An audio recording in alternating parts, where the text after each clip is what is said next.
I was finally relaxing on the white sandy beaches of Maui, 5,000 miles from home and blissfully unaware of my troubles. Then my phone buzzed with a text from my neighbor, Tom. "Hey man, why are the police at your house again?" I nearly choked on my cold drink. The house was empty. Tom explained the official reason: multiple noise complaints, music blasting at 2 a.m., shouting, the works.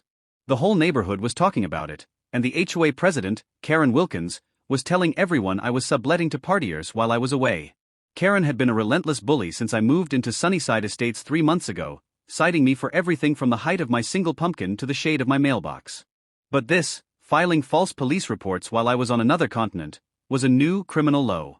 My perfect vacation was officially ruined, forcing me to arrange an early flight home, fueled by pure fury.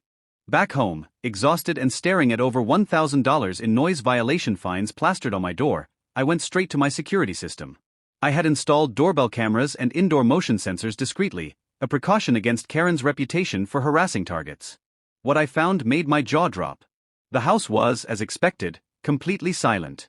But on the third night of my vacation, at precisely 1:30 in the morning, the doorbell camera captured Karen herself, sneaking around the side of my house in dark clothing. The footage clearly showed her setting up a portable Bluetooth speaker behind my air conditioning unit. At 1:45 a.m., the music started. At 1:52 a.m., a police cruiser arrived. She had called 911 barely 7 minutes after planting the evidence. She did this 3 separate nights, even bringing 2 other HOA board members to witness the disturbance she had created. This wasn't harassment, this was filing false police reports and trespassing. I immediately made copies of the footage and called the police sergeant to report a crime. The next morning, I marched into the emergency HOA board meeting Karen had convened to recommend my eviction. I didn't speak while she detailed my supposed offenses and disrespect for community standards. When she finally finished, I stood up. "I'd like to present some evidence of my own," I said, connecting my laptop to the projector. The room fell silent as I played the footage. Karen planting the speaker, calling the police, and returning to collect it. The timestamps proved beyond doubt that I was in Hawaii and that Karen was the only source of the noise. The color drained from her face. "That's not what it looks like," she stammered, but no one was buying it.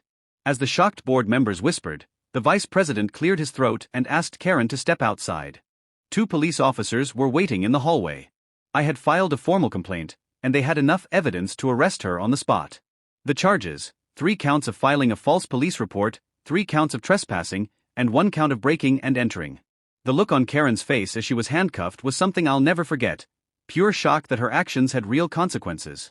2 weeks later, the judge delivered Karen's sentence: a $5,000 fine, 80 hours of community service, and she was required to pay all my HOA fines plus the $3,000 cost of my emergency flight home. The real justice came when the HOA board voted unanimously to remove Karen from her position and ban her for life. Apparently, my case opened the floodgates. 7 other homeowners came forward with similar stories of her harassment. "I've lost my job at the real estate agency over this." Karen hissed at me outside the courtroom, her voice cracking. I just smiled and walked away. The reign of the Sunnyside Estates dictator was finally, definitively over.